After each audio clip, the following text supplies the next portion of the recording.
வாழ்க வளமுடன். உலகம் முழுவதும் உள்ள மனவளக்கலை மன்ற அறக்கட்டளைகள், தவ மையங்கள் சிறப்பாக நிகழ வாழ்த்துவோம். வாழ்க வளமுடன். இன்றைய நிகழ்வில் கலந்து கொண்டுள்ள அன்பர்களும், அவர்தம் அன்பு குடும்பங்களும் வாழ்க வளமுடன். இரண்டொழுக்க பண்பாடு. நான் எனது வாழ்நாளில் யாருடைய உடலுக்கும், மனதுக்கும் துன்பம் தரமாட்டேன். துன்பப்படுவோருக்கு என்னால் முடிந்த உதவிகளை செய்வேன். நான் எனது வாழ்நாளில் யாருடைய உடலுக்கும், மனதுக்கும் துன்பம் தரமாட்டேன். துன்பப்படுவோருக்கு என்னால் முடிந்த உதவிகளை செய்வேன். நான் எனது வாழ்நாளில் யாருடைய உடலுக்கும், மனதுக்கும் துன்பம் தரமாட்டேன். துன்பப்படுவோருக்கு என்னால் முடிந்த உதவிகளை செய்வேன். வாழ்க வையகம்! வாழ்க வையகம்! வாழ்க வளமுடன். உலகநல வேட்பு. உலகிலுள்ள பொறுப்புடைய தலைவரெல்லாம் உயிரறிவை உள்ளுணர்வாய் பெறுதல் வேண்டும். உலகனைத்து நாடுகளின் எல்லை காக்க ஓருலக கூட்டாட்சி வலுவாய் வேண்டும். உலகில் போர், பகை, அச்சமின்றி மக்கள் உழைத்துண்டு வளம் காத்து வாழ வேண்டும். உலகெங்கும் மனித குலம் அமைதி எனும் ஒரு வற்றாத நன்னிதி பெற்று உய்ய வேண்டும். வாழ்க வையகம்! வாழ்க வையகம்! வாழ்க வளமுடன். மழை வாழ்த்து. ஏரி, குளம், கிணறு, ஆறு எல்லாம் நிரம்பி வழிய மாறி அளவாய் பொழிக மக்கள் வளமாய் வாழ்க.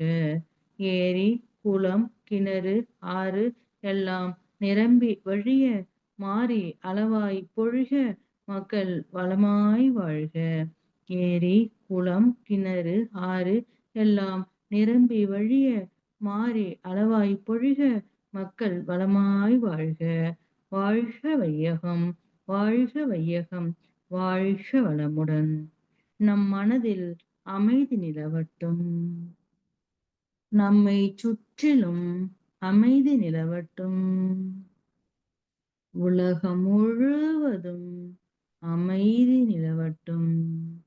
அமைதி, அமைதி, அமைதி. கைகளை அதிக ஓசையின்றி தேய்த்து கண்களில் வைத்து பின் முகத்தை தடவி இரு கைகளையும் தலைக்கு மேல் தூக்கி ஒரு ஆழமான மூச்சு இழுத்து விட வேண்டும். பிறகு கைகளை இறக்கிக் கொண்டு கண்களை திறக்க வேண்டும். அன்பர்களின் கனிவான கவனத்திற்கு ஒரு நினைவூட்டல். வாழ்க வளமுடன். அருட்தந்தை வேதாத்ரி மகரிஷி அவர்கள் தனி மனிதன் அமைதி பெறுவதற்காக உடல் நலத்திற்கு உடற்பயிற்சி, உயிர் வளம் பெற காயகல்ப பயிற்சி, மனம் அமைதி பெற அகத்தவம் மற்றும் அகத்தாய்வு பயிற்சிகளை அளித்துள்ளார்கள். இத்தகைய சிறப்பான மனவளக்கலை எனும் வாழ்க்கை கல்வியை உலக சமுதாய சேவா சங்கம் ஸ்கை யோகா இணைய வழியே 12 நாட்கள் அடிப்படை பயிற்சியாகவும், அதனைத் தொடர்ந்து 4 மாதங்கள் சான்றிதழ் கல்வியாகவும் நம் இல்லம் தேடி வந்து அளித்து வருகிறது. இந்த சிறப்பான செய்தியினை நமது உறவுகளிடமும், நட்புகளிடமும் பகிர்ந்து அனைவரும் உடல் நலத்துடன் ஆரோக்கியமாக, அமைதியாக வாழ நம்மாலான சிறு உதவியினை செய்வோம். மகரிஷியின் கனவாம் உலக அமைதிக்கு நம்மால் இயன்ற சிறு தொண்டினை செய்து குருவின் கனவினை நனவாக்குவோம். மேலும் விவரங்களுக்கு குண்டலினி யோகா .edu.in இணையதளத்திற்கு செல்லவும். வாழ்க வளமுடன். தவத்தினை தொடர்ந்து நேர்மை எனும் நற்குணம் என்ற தலைப்பில் சிந்தனை விருந்து வழங்க பேராசிரியர் அருள்நிதி சந்திரன் ஐயா அவர்களை அன்புடன் அழைத்து அமர்கின்றோம். வாழ்க வளமுடன் ஐயா. வாழ்க வளமுடன் அம்மா. வாழ்க வளமுடன். மிக்க நன்றிகள். வாழ்க வையகம்! வாழ்க வையகம்! வாழ்க வளமுடன். இன்று நமக்கு மிக சிறப்பாக துரியதவம் வழி நடத்திய நமது பேரன்பிற்கும் பெருமதிப்பிற்கும் உரிய பேராசிரியர் அருள்நிதி பாக்கியலட்சுமி அம்மா அவர்களை தவ நிலையிலிருந்து வாழ்த்து மகிழ்வோம். துரியம். பேராசிரியர் அருள்நிதி பாக்கியலட்சுமி அம்மா அவர்களும் அவரது அன்பு குடும்பமும் அருட்பேராற்றல் கருணையினால் உடல்நலம், நீளாயுள், நிறை செல்வம், உயர் புகழ், மெய்ஞானம் ஓங்கி வாழ்க வளமுடன், வாழ்க வளமுடன், வாழ்க வளமுடன். மிக்க நன்றிகள் அம்மா. வாழ்க வளமுடன். அன்புள்ளம் கொண்ட இருபால் மையன்பர்களே, உங்கள் அனைவருக்கும் எனது பணிவான வணக்கங்களையும் வாழ்க வளமுடன் என்ற இனிமையான வாழ்த்துக்களையும் தெரிவித்துக் கொள்கிறேன். இன்றைய நிகழ்வுகள் அனைத்தையும் நம் குருமகான் வேதாத்திரி மகர்ஷி அவர்களே முன்னின்று நடத்தி தருவாராக. குருவடி சரணம். அறிவில் அறிவாய் நிலைத்து அறம் வகுத்தோர் அதை வாழ்ந்து காட்டினோர் நினைவு கூறுவோம். குருவடி போற்றி. நேர்மை எனும் நற்குணம், இது இன்றைய சிந்தனைக்கான தலைப்பு. நேர்மை பற்றி நம் குரு வேதாத்திரி மகரிஷி அவர்கள் குறிப்பிடுறது என்னன்னு கேட்டீங்கன்னா, செயலில் திறமை, அறிவின் நேர்மை. ஆக நேர்மை என்றாலே அது அறிவின் தன்மை, அதாவது ஒருவருடைய அறிவின் நல்ல செயல்பாடுகள் என்பதை அந்த நேர்மை என்கிற நற்பண்பு அப்படிங்கிறாங்க நம்ம குரு. அதாவது இன்னும் அதில் ஒருபடி மேலே போய் ஒரு சின்ன ஒரு விளக்கம் என்ன கொடுக்குறாங்கன்னா, மனவளக்கலை தொகுப்பு 3ல, அதாவது செயலில் திறமை அறிவின் நேர்மைங்கிறது தான் தலைப்பு. அதில் மகான் கொண்டு வர்றது கருவமைப்பு முதலான அந்த 16 அமைப்புகளிலே எந்தெந்த இடத்திலே எந்த அளவுக்கு, அது அவர் சொல்லி ஓப்பனிங்ல சொல்லக்கூடியது. அது இந்த கருவமைப்புன்னு வரும்போது என்ன சொல்றாங்கன்னா, உதாரணமாக கருவமைப்பு காரணமாக தந்தையின் குள்ளம், தாயாரும் குள்ளம், நானும் குள்ளமாக இருக்கிறேன். இப்போது நான் குள்ளமாக பிறந்து விட்டேனே, குள்ளமாக பிறந்து விட்டேனே அப்படின்னு சொல்லிக்கிட்டே இதுல ஏதாச்சும் யூஸ் இருக்கா? இல்லை அப்படிங்கிறார் குரு. அதற்கு மேல சிறிதளவு உயர வேண்டுமானால் அதற்குரிய உடற்பயிற்சி, அதற்குரிய விளையாட்டுகள், ஸ்போர்ட்ஸ் எல்லாம் பார்த்தீங்களா, இதெல்லாம் பழகிட்டுன்னு சொன்னா கொஞ்சம் ஒரு இன்ச்சு வேணா கொஞ்சம் நீளலாம். அந்த ஒரு உடற்பயிற்சியும் ஸ்போர்ட்ஸும் கத்துக்கிட்டோம் அப்படின்னு சொன்னா, செஞ்சோம்னு சொன்னா. ஆனால் அப்படியே முழுமையாக மாற்றிக்கொள்ள முடியுமா? 6 அடி உயரமாக முடியுமா என்றால் முடியாது. இதை உணர்ந்து கொண்ட பிறகு அதிகமாக வருத்தம் இருக்காது அப்படிங்கிறார் குரு. அது மாதிரி இன்னொரு இடத்துல என்ன சொல்றாருன்னா, இப்ப எந்த காரணத்தினாலையும் எது உண்டாகிறது அப்படின்னு பார்க்கிற போது, இப்ப செல்வத்தை எடுத்துக்கிட்டா அது முயற்சியாலும் வரலாம், பெற்றோர்கள் வைத்து விட்டு போன கருவமைப்பு மூலமாகவும் வரலாம். இப்படியெல்லாம் இருக்கும்போது இவன் அது மட்டும் இல்லாம இந்த தனிப்பட்ட யார் நினைக்கிறாங்களோ அவங்களுடைய முயற்சி, கலை, அதாவது எஃபர்ட்ஸ்னு வரலாம், அதனாலேயும் வரலாம், சிந்தனையினாலும் வரலாம், உழைப்பினாலும் வரலாம். அந்த மாதிரி எந்த முறையிலையும் வரக்கூடிய ஒரு வாய்ப்புகள் இருக்கு அப்படிங்கிறார் குரு. எனக்கு அந்த செல்வத்தை அடைவதற்கு இங்குள்ள முறையிலே என்ன வாய்ப்பு இருக்கிறது என்பதை அப்பொழுது தெரிந்து கொள்ளலாம். அந்த நிலையிலே உள்ள வாய்ப்பை பயன்படுத்தி செல்வத்தை வளர்த்துக் கொள்ளுங்கிறார் குரு. அப்படி எந்தெந்த சம்பத்துக்களை நாம் வளர்த்துக் கொள்ளலாம், அப்படி எந்தெந்த சம்பத்துக்களை நாம் வளர்த்துக் கொள்கின்றோமோ அந்த முறையிலே வளர்த்துக் கொள்வதற்கு இயற்கை அமைப்பை தெரிந்து கொள்ள வேண்டும். இதுதான் லா ஆஃப் நேச்சர்னு சொல்றேன் பார்த்தீங்களா, அதை தெரிஞ்சுக்கணும் அப்படிங்கிறப்பல. அப்போ இந்த லா ஆஃப் நேச்சர் தெரிஞ்சுக்கிட்டாலே இதுதான் நேர்மைக்கான அடிப்படையான ஒரு நல்ல குணம் அப்படிங்கிறாங்க நம்ம குரு. அப்புறம் இன்னொன்னு பார்த்தீங்கன்னா, இப்போ கருவமைப்புன்னு சொல்லும்போது ஒரு கவிஞருடைய வரி கூட நமக்கு தெரியும். எந்த குழந்தையும் நல்ல குழந்தை தான் மண்ணில் பிறக்கையிலே, அது நல்லவராகவும் தீயவராகவும் அன்னை வளர்ப்பதில்லை. அப்படி கவிஞனோட வரிகள். ஆக நல்ல குணத்தை கற்றுக் கொடுக்க வேண்டிய பொறுப்பு, கடமை முதல் ஆசான் என்று சொல்லக்கூடிய அன்னைக்கு இருக்கிறது. அடுத்து பிதா, அப்புறம் குரு. நம்ம குரு வேதாத்திரி மகர்ஷி நம்ம செதுக்கிக்கிட்டே இருக்காருன்னு நம்ம சொல்லலாம். அப்ப அந்த நேர்மை அப்படிங்கிற ஒரு நல்ல குணம் பார்த்தீங்களா, அது எப்படின்னா ஒரு ஊற்றாக ஊற ஆரம்பிச்சுக்கிறது இப்பதான் நம்மகிட்ட. ஏன்னா மன வளக்கல்ல நம்ம இப்பதானே கால் எடுத்து வச்சிருக்கிறோம், அடிப்படை பயிற்சி முடிச்சிருக்கிறோம், அடுத்தாப்புல அகத்தாய்வு பயிற்சி எல்லாம் பண்ணக்கூடிய ஒரு சூழ்நிலை. ஆக அப்போ என்ன ஆகுது அப்படின்னா, இன்னொன்னு சொல்லுவாங்க, வட்டம் சுத்தி வழியே போ அப்படிங்கிறது முன்னாலே முன்னோர்கள் சொன்ன ஒரு வழி பார்த்துக்கோ, சொன்ன சொல்லுது. அதாவது ஒரு இடத்துக்கு போகணும் அப்படின்னா, ஒரு குறிப்பிட்ட இடம் செல்லும்போது அங்கே நடந்து போக பாதையே இல்ல, வழித்தடம் இல்லைன்னு வச்சுக்கோங்களேன். இப்போ அங்க மேற்கொண்டு நீ நட அப்படிங்கிறது தான் குரு மகான்கள் முன்னோர்கள் சொன்னது. உன் பாதங்கள் பட்டு வழித்தடம் அமையும் இல்லையா? அந்த தடத்தில் இனி மற்றவர்களும் நடப்பார்கள். அப்போ இது இந்த நற்குணம், நேர்மை அப்படிங்கிறதுக்கு ஒரு சின்ன ஒரு உதாரணம் கூட நம்ம இதை மைண்ட்ல ஈஸியா வச்சுக்கலாம்.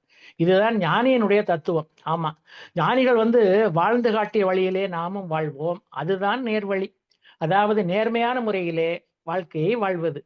ஆக உழைப்புக்கு ஊதியம், இது ஒன்றே உதாரணத்துக்கு போதும். நம்ம மகான் என்ன சொல்றாரு பாருங்களேன், அருமையான சிம்பிளா சொல்லியிருக்காங்க 2 ஒழுக்க பண்பாடுல. இந்த இனிமே no chance for any more explanation for நேர்மைக்கு. அதாவது யாருக்கும் துன்பம் தராமல் வாழ்வதே ஒரு நேர்மையான வாழ்வு தானே. அதுபோல முடிந்த அளவு தனக்கு போகத்தான் தானம் என்பதை மனதில் வைத்துக்கொண்டு அதை இதை மைண்ட்ல வச்சுக்கணும். இருந்ததெல்லாம் அள்ளி கொடுத்துட்டு நம்ம எங்க போறது? முடிந்த அளவு பிறருக்கு தேவையானவர்களுக்கு, அதான் முக்கியம், உதவி செய்தல். இவை அனைத்துமே நேர்மை என்ற நற்பண்புக்கு எளிய விளக்கம் தந்துள்ளார் நம்ம குரு அவர்கள். அப்புறம் இன்னொன்னு பாத்தீங்கன்னா, இப்போ இதுல ஒரு சின்ன இன்னொரு இது கூட எடுத்துக்கலாம், ஒரு கதை கூட எடுத்துக்கலாம். இப்போ அந்த காலத்துல பாத்தீங்கன்னா, இப்போ எலெக்ஷன் வந்துச்சுன்னா, இந்த வார்டு கவுன்சிலருக்கே பதவிக்கே போட்டி பாத்தீங்கன்னா, நிலவக்கூடிய காலம் ஏகப்பட்ட போட்டி. அப்ப அந்த அதுல வந்து என்ன அப்டின்னா, இதுக்கு ஒரு ராமாயணத்துல நம்ம பாருங்களேன், பதவி வேண்டாம் அப்படின்னு ராமன், லட்சுமணன், பரதன், சத்ரு 4 பேருமே போட்டி எனக்கு வேண்டவே வேண்டாம்னாங்க. ஒருவருக்கொருவர் நீயே அரசாட்சி பண்ணு விட்டுக் குடுத்தாங்க. அத்தகைய உயர்ந்த நேர்மையான பண்பாளர்கள் தான் ராமாயணத்துல வரக்கூடிய 4 பேருமே. சாதாரண பதவி இல்ல. நாட்டுக்கே சக்கரவர்த்தி பதவி. ஆனால் வேண்டாம் என்ற அந்த காரணம், இதுல வரக்கூடிய வாசகம் பாருங்க. மகாபாரதத்துல வரக்கூடிய காரணம், ஒழுங்கு, நேர்மை, சத்தியம் என்னும் சாலையில் அவர்கள் 4வரும் பயணித்தனர். இந்த நேர்மைங்கிறது அந்த சத்தியம்ங்கிற அந்த சாலையில வந்துருது 3 பது. அத்தகைய நேர்மையான ஆட்சியையே ராம ராஜ்யம் அப்படின்னு நம்ம சொல்றோம். என்னுடையது இல்லை, எனவே எனக்கு வேண்டாம் என்ற இந்த விதை இந்த நாட்டில் நம் பாரத நாட்டு மண்ணில் ஆழ விதைக்கப்பட்டிருக்கிறது. அப்படித்தானே? இப்ப சாதாரண கீரை வித்து பாட்டி கூட நம்ம கூடுதலா காசு கொடுத்தா, வேண்டாம் தம்பி, உழைக்காத காசு ஒட்டாது அப்படின்னு நம்ம பாக்குறோம், கண்ணுக்கு முன்னாடியே பாக்குறோம். சமீபத்துல கூட ஒரு பள்ளி மாணவன் சாலையில கிடந்த பரிசை எடுத்து காவல்துறையினர் கொடைக்கு கொடுக்க, உடனே கொடுத்த உடனே என்ன சொன்னாப்புல, நிறைய பணமும் அடிப்படை ஆவணங்கள் அதுக்குள்ள இருக்கு. அதுக்குரியவர் வந்து உயிரையே தனக்கு திருப்பி தந்ததா நினைச்சிட்டு மாணவனை பாராட்டி ஏகப்பட்டது பரிசுகளை கொடுத்தாரு. அவனோ பரிசுகளை வாங்க மாட்டேன்ட்டான். காரணம் என்ன?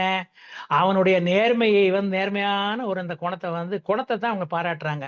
அதுபோல ஆட்டோ, டாக்ஸி டிரைவர்கள், பஸ் கண்டக்டர்கள், சாதாரண மக்கள், அடுத்த வேளை உணவுக்கு வழி இல்லாதவர்கள் கூட, அதனை பெற உழைக்க வேண்டியவர்கள் கூட மற்றவர் பொருள் நமக்கு தேவையில்லை என உணர்ந்து உரியவரிடம் ஒப்படைக்கிறார்கள். அதுதான் நேர்மை.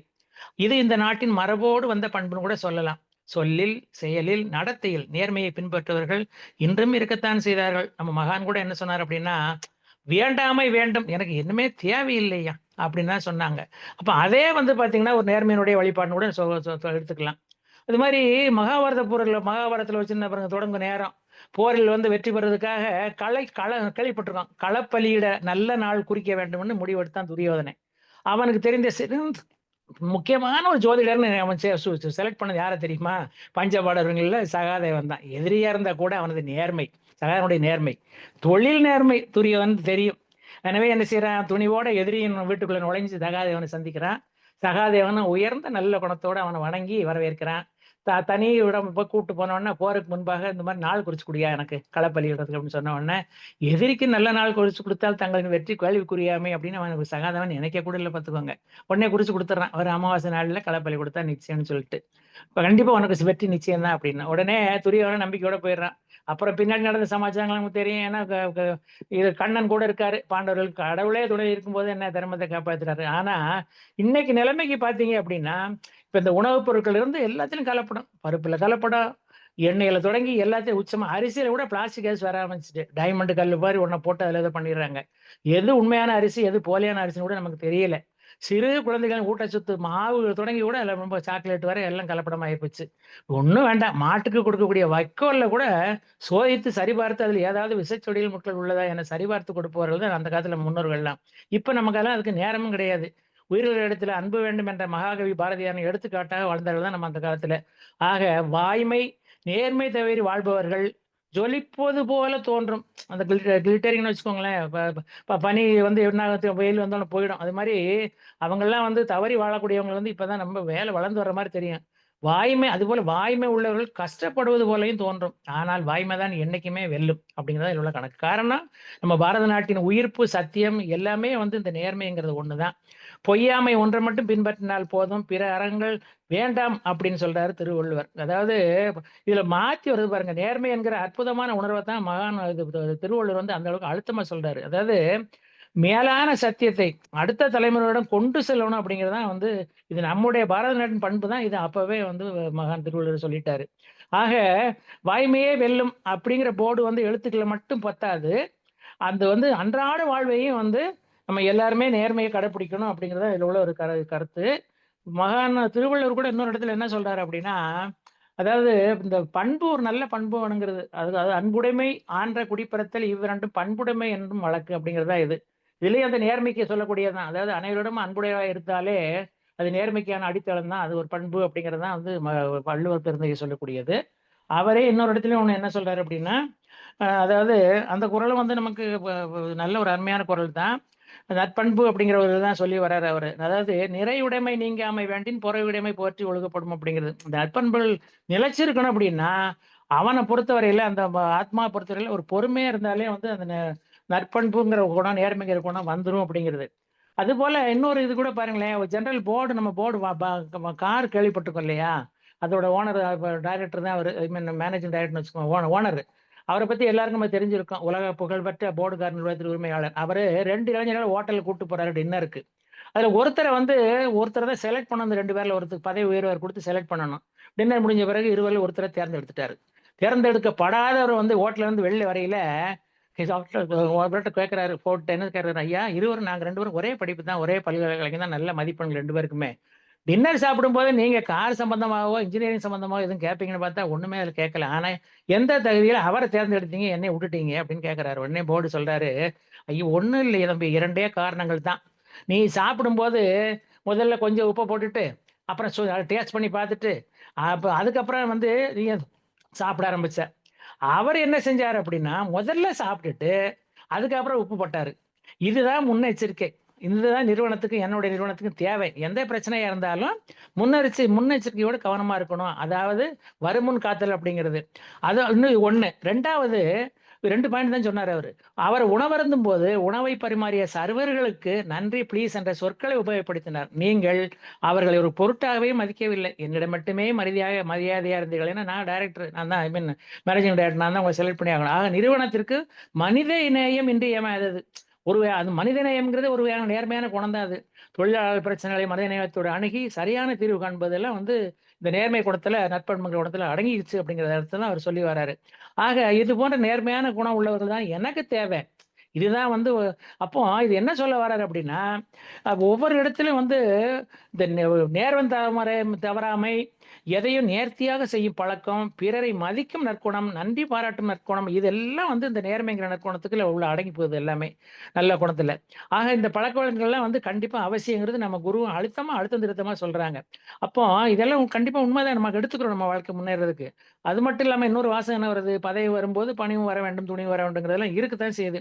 இதுல தான் அழுத்தமா சொல்லி வர்றாரு. நேர்மைங்கிற நற்குணத்துக்கு அடிப்படை என்னன்னா, டைம் மேனேஜ்மெண்ட் என்று சொல்லக்கூடியத, அதாவது டைம் மேனேஜ்மெண்ட்ங்க என்னன்னா, ஆன் டைம் தான். ரெஸ்பெக்டிங் அதர்ஸ்ங்கிறது இதுல மேலலாம் வந்துச்சு. அப்ரிசியேஷன் வேற ரிக்வயர்ட் அப்படிங்கிறது. தட்டி குடுக்கணும்னு சொல்லுவாங்க பார்த்தீங்களா? நல்லது செஞ்சாலும் தட்டி குடுக்கணும், கெட்டது செஞ்சாலும் தட்டி குடுத்துட்டு, அப்புறமா அந்த என்ன மாரி சூழ்நிலையில அது நடந்துச்சு அப்படிங்கிறத சொல்லணும். இப்ப இந்த குணங்கள்லாம் எப்ப வரும் நம்ம மனவளக்கலைக்குள்ள? வந்த பிறகு தான் வந்து இந்த குணங்கள்லாம் நம்மட்ட கண்டிப்பா அது வரக்கூடிய வாய்ப்புகள் இருக்கு. அதே மாரி இந்த நேர்மை அப்படிங்கிற ஒரு நற்குணத்துக்கு என்ன சொல்லி வராங்கன்னா, மகரிஷி அந்த கர்மயோகம் அப்படிங்கிறத வந்து கண்டிப்பா அதில நம்ம மைண்ட்ல வச்சிருந்தா தான் அது வரும் அப்படிங்கிறது. அப்போ ஒரு நேரம் வந்து சீடர்களுக்கு மகான் ராமகிருஷ்ண பரமஹம்சர் ஒண்ணு சொல்லிட்டு இருக்காரு. எப்படி சொல்லிட்டு இருக்காருன்னா, உண்மையான பக்தரா மாறணும்னா 3 நல்ல விஷயங்கள அத வந்து நம்ம வந்து ஆர்வமா இருந்துக்கிறணும் அப்படின்னு சொல்ல வர்றாரு. எப்படி அப்படின்னா, ஒரு அவர் சொல்லக்கூடிய விஷயங்கள், அதாவது நல்ல விஷயங்கள். 1 தெய்வ நாம ஜபத்தில் ஈடுபடுதல். அதாவது பக்தி யோகம் அது. அடுத்து மகான்களுக்கு சேவையாற்றுதல், தொண்டு. மகான்களுக்கு சேவையாற்றுங்கிறது அந்த காலத்திலேயே வந்து குரு சிஷ்ய பரம்பரைலாம் இருந்துச்சு. அப்புறம் 3வது என்ன சொல்றாரு அப்படின்னா, பிறருக்கு கருணையோடு உதவுதல். இந்த கருணையோடு உதவுதல்ல தான் வந்து நம்ம 2 ஒழுக்க பண்பாட அண்டர்லைன் பண்ணிக்கணும், மைண்ட்ல வச்சுக்கிறணும். உதவுதல்ங்கிறது வேற, கருணையோடு உதவுதல்ங்கிறது வேற. அப்படின்னு சொல்லிட்டு கொஞ்ச நேரம் மௌனமா இருந்தாரு ராமகிருஷ்ண பரமஹம்சர். அப்புறமா சொல்றாரு, அடுத்து அழுத்தமா சொல்றாரு. அதாவது கருணையோடு உதவுதல் அப்படின்னா, பிறருக்கு கருணை காட்டும் அளவுக்கு நாம் பெரிய ஆளா? அவர் சொல்றாரு. வழிபாடு உணர்வுடன் பிறருக்கு உதவ வேண்டும். ஒண்ணும் இல்ல அது. கடவுள்ட்ட எப்படி நம்ம உருகி கேட்போமோ, அந்த உணர்வோட மத்தவங்களுக்கு உதவணும். அதுதான் வந்து அந்த அந்த அதாவது வழிபாடு உணர்வுனா என்ன அர்த்தங்கிறதுக்கு அதிலேயே ஒண்ணு சொல்றாரு. அதாவது இந்த இத வந்து அப்படியே வந்து நம்ம சீடர்கள்ல வந்து நரேந்திரன் பழைய பின்னால விவேகானந்தர்ன்னு வச்சு பார்த்தீங்களா? அவர் என்ன சொன்னாரு அப்படின்னா, மகான் ராமகிருஷ்ண பரமஹம்சர் சொன்னத இவர் சிஷ்யன் பார்த்தீங்களா அவர் எடுத்து சொல்றாரு பாருங்க. வழிபாடு போல் சேவை. எப்படி அருமையான ஒரு கருத்து பாருங்க. அதாவது ஜீவ சேவையே சிவ வழிபாடு. இதுவே கர்மயோகம் அப்படிங்க. நம்ம மகான் அதத்தான் சொல்லி வர்றாரு. இந்த உபதேசங்கள்ல இதுதான் சொல்லுது அப்படிங்கிறது தான். ஸோ ஆக சுவாமி இது போல மாரி சுவாமி சிவானந்தா ஒரு ஞான கதை ஒண்ணு இருக்கு பாருங்க. ஒரு ஞானிய ஒரு செருப்பும், ஒரு அல்வா துண்டும் வருது வந்து கேட்குது.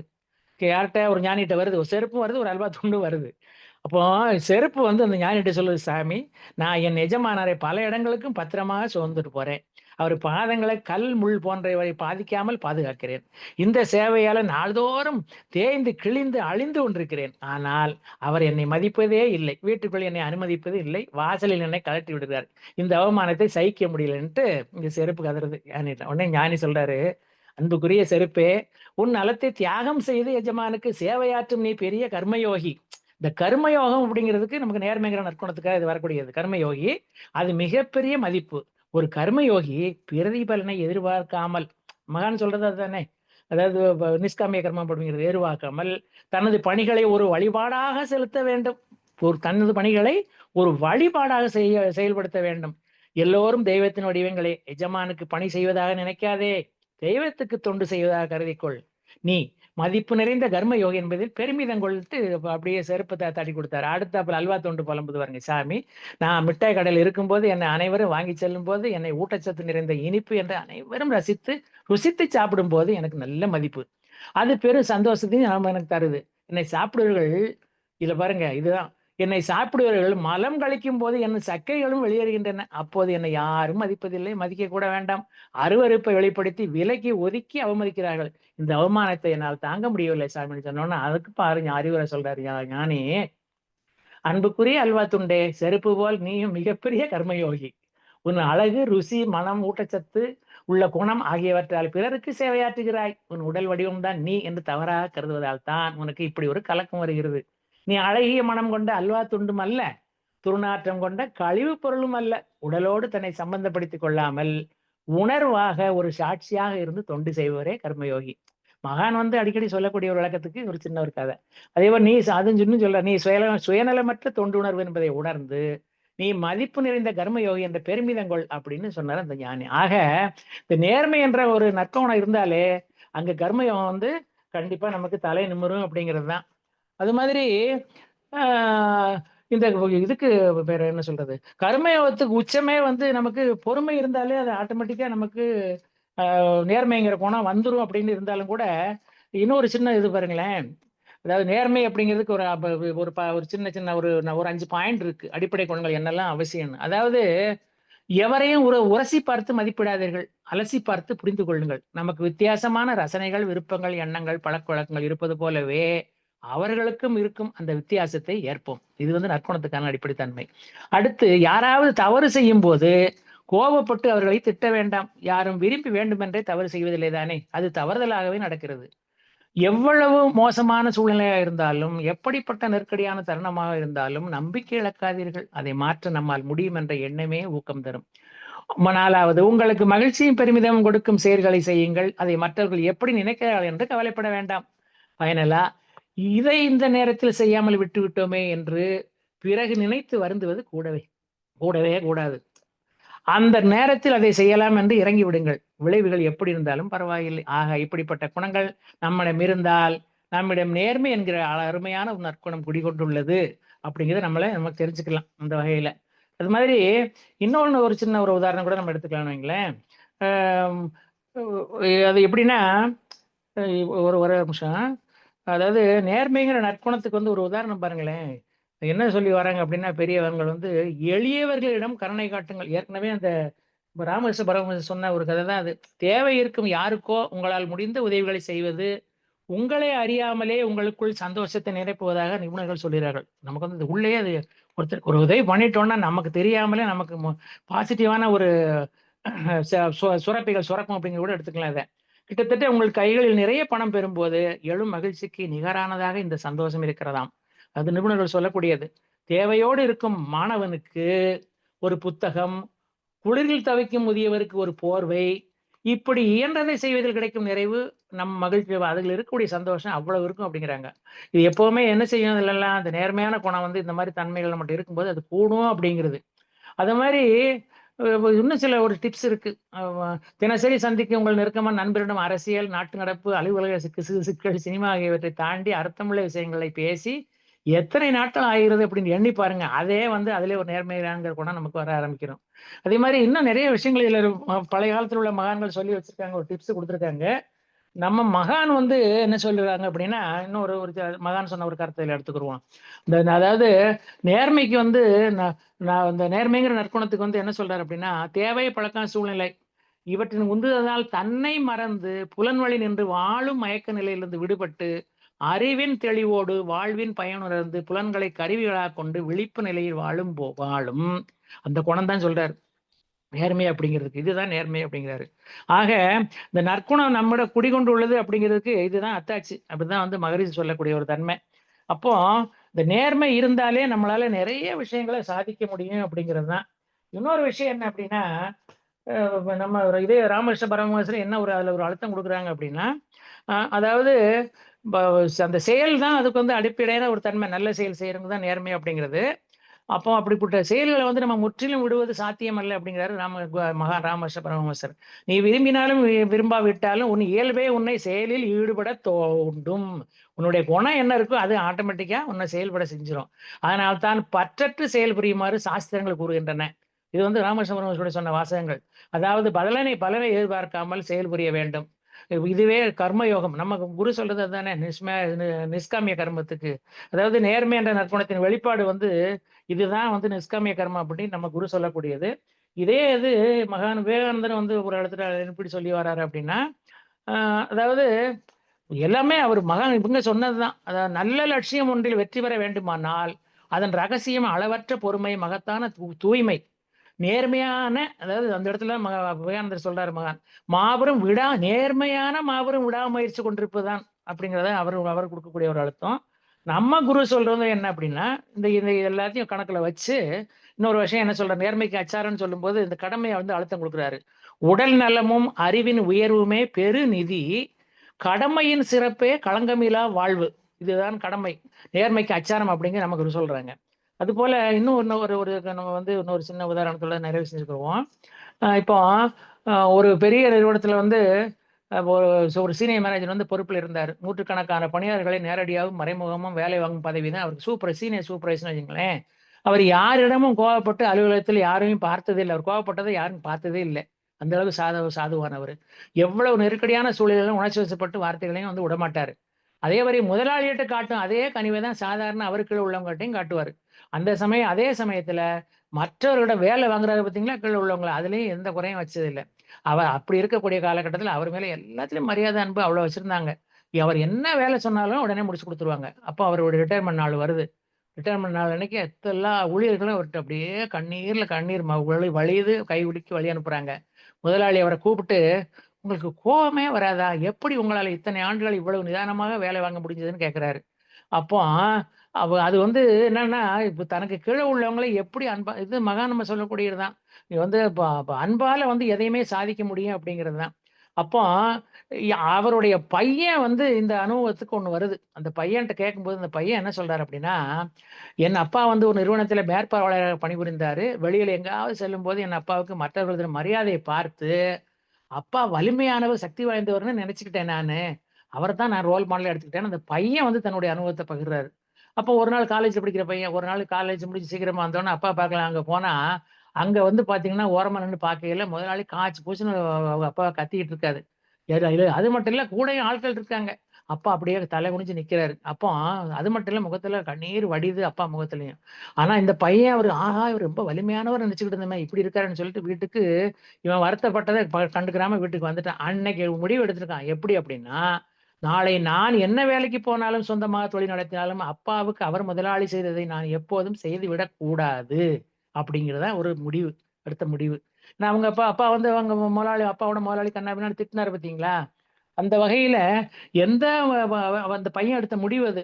நான் முதலாளி ஆகும்போது யாரையும் திட்ட மாட்டேன் அப்படின்னு. ஏன்னா, எல்லா ஊழியர்களுக்கும் மகள்களும் இருக்கிறார்கள். தங்கள் தந்தை வலிமையானவர் என்று அவர்கள் நினைக்கக்கூடும். அவர்களின் நம்பிக்கையை நொறுங்கை செய்துவிடக் கூடாது அப்படின்னு தீர்மானித்தேன். அப்படி என்னால இருக்கவும் முடிந்தது அப்படின்ட்டு அந்த பையன் சொல்றான். அப்போ இதிலிருந்து என்ன தெரியுது? இதுதான் வந்து ஒரு நேர்மைக்கு ஒரு உதாரணம்னு கூட நம்ம எடுத்துக்கலாம். அது மாதிரி இன்னொரு இடத்துல ஒரு சின்ன ஒரு இதோட நம்ம நிறைவு செய்துக்கு வந்திருக்கோம். அது என்ன வருது அப்படின்னா, நேர்மைன்னு வரும்போது, ஆ அதாவது இந்த பணிவு, துணிவு வரக்கூடிய காலகட்டங்கள்ல இந்த 3 நேர்மைய 3வதா சேர்த்துருக்காங்க. இந்த 3ம் தான் வந்து ஒருவரை உயர்த்தும் ஏணிகள் அப்படிங்கிறது. எந்த நிலையிலும் இந்த குணங்களை கைவிட்டுறவே கூடாது அப்படிங்கிறது. ஒரு விஷயத்த வந்து சொன்னா கூட, அது சரியா தான் இருக்கும் அப்படிங்கிற நம்பிக்கைய வந்து நம்ம பெற வேண்டும். இது வந்து இந்த நேர்மை அப்படிங்கிற ஒரு நல்ல குணத்துக்கு ஒரு பெஸ்ட் குவாலிட்டி கூட நம்ம எடுத்துக்கலாம். அது மாதிரி இன்னொரு இடத்துல என்ன அப்படின்னா, ஆ ஒரு ஒரு ஒரு சின்ன ஒரு கதையோட முடிச்சுக்கிற போறோம் நம்ம. ஜஸ்ட் ஒரு 1 மினிட் தான். ஒரு கிராமத்து ஆசிரமத்தில இருக்கும் ஒரு துறவி, ரொம்ப சக்தி வாய்ந்தவர். அத கேள்விப்பட்டு ஒரு டூரிஸ்ட் அங்க போறாரு. ஆசிரமத்துக்கு போய் துறவிய பார்த்ததும் அப்படியே திகைச்சு போனாரு. ஒரு சிறிய குடிசை. அது தரையில ஒரு அந்த ஒரு சின்ன விரிப்பு விரிச்சு அதில உட்கார்ந்திருக்காரு. அருகில ஒரு சின்ன விளக்கு, கையில ஒரு புத்தகம், வேற எதுவுமே இல்ல. உடனே அந்த டூரிஸ்ட் கேட்கிறாரு, பயணி, சுற்றுலா பயணி, "உங்கள் பொருட்கள் எங்கே?" அப்படின்னு துறவியிடம் கேட்டோனே, "என் பொருளா? உங்க பொருட்கள் என்னன்னு?" திருப்பி கேட்கிறாரு. உடனே சுற்றுலா பயணி, "நான் ஒரு சுற்றுலா பயணி, எனக்கு எதுக்கு பொருள்?" அப்படின்னாரு. உடனே துறவியும் சொல்றார், "நானும் ஒரு பயணி தான் ஐயா. அந்த உலகத்தை சுத்தி பார்க்க வந்திருக்கேன். இந்த உண்மை தெரிந்த பிறகே என் வாழ்க்கை புதியதாக ஆரம்பித்தது." அப்படின்னு சொன்னார். உண்மைதானே? நம் பிறப்பும் நமக்கு தெரியாது. எப்பொழுது இந்த உலகம் இங்கிருந்து நம்மை விடும் என்றும் தெரியாது. ரிட்டர்ன் டிக்கெட் மகரிஷி அடிக்கடி சொல்லுவார் இல்லையா? Return ticket also with us but without date அப்படிம்பார்ல நம்ம குரு. ஆக நம்மளுடைய வாழும் காலத்திலேயே நேர்மை என்ற நற்குணத்தோடு வாழ்வோம் என்று கூறி இந்த சிந்தனையை நிறைவு செய்து கொள்கிறோம். இது எனக்கு மிகப்பெரிய ஒரு வாய்ப்பளித்த ஸ்கை ஆன்லைன் டிஜிட்டல் சொல்யூஷன்ஸ் பொறுப்பாளர்களுக்கும், இதுவரை பொறுமையாக செவிமடுத்த அனைத்து நல்ல அன்பு உள்ளங்களுக்கும் எனது நெஞ்சார்ந்த நன்றிகளை தெரிவித்து நிறைவு செய்து கொள்கிறோம். வாழ்க வளமுடன், வாழ்க வளமுடன். மிக்க நன்றிகள் அம்மா. வாழ்க வளமுடன். வாழ்க வளமுடன் ஐயா. அருமையானது ஒரு சிந்தனை உரை ஐயா அவர்கள் வழங்கினார்கள். பௌர்ணமி முடிந்து தேய்பிறை ஆரம்பித்தாலும் நிலவின் ஒளி மங்காமல் இருப்பது போன்றதுதான் அனுபவமிக்க பேராசிரியர்களின் சிந்தனை உரை. அதுபோல்தான் ஐயா அவர்களின் சிந்தனை உரை முழு பௌர்ணமி நிலவு போல் இருந்தது. நன்றி, நன்றி, நன்றி. ஐயா அவர்கள் ராமாயண, மகாபாரத, திருக்குறளை கொண்டு மிக அழகாக விளக்கினார்கள். எவ்வளவு உதாரணங்கள், எவ்வளவு கதைகள், அருமையானது ஒரு சிந்தனை உரை. அருமையானது ஒரு சிந்தனை உரையை வழங்கிய நமது மதிப்பிற்கும் மரியாதைக்கும் உரிய பேராசிரியர் அருள்நிதி சந்திரன் ஐயா அவர்களை நாம் அனைவரும் சேர்ந்து வாழ்த்துவோம். ஐயா அவர்கள், சந்திரன் ஐயா அவர்களும் அவர்தம் அன்பு குடும்பமும் அருட்பேராற்றல் கருணையினால் உடல் நலம், நீலாயுள், நிறை செல்வம், உயர் புகழ், மெய் ஞானம் ஓங்கி வாழ்க வளமுடன், வாழ்க வளமுடன், வாழ்க வளமுடன், வாழ்க வளமுடன். ஸ்கை மிக்க நன்றிகளம்மா. மிக்க ஆன்லைன் நன்றிகள். வாழ்க வளமுடன். மிக்க நன்றி ஐயா. வாழ்க வளமுடன். ஸ்கை வாழ்க. ஆன்லைன் மெடிடேஷன் தினசரி நிகழ்வு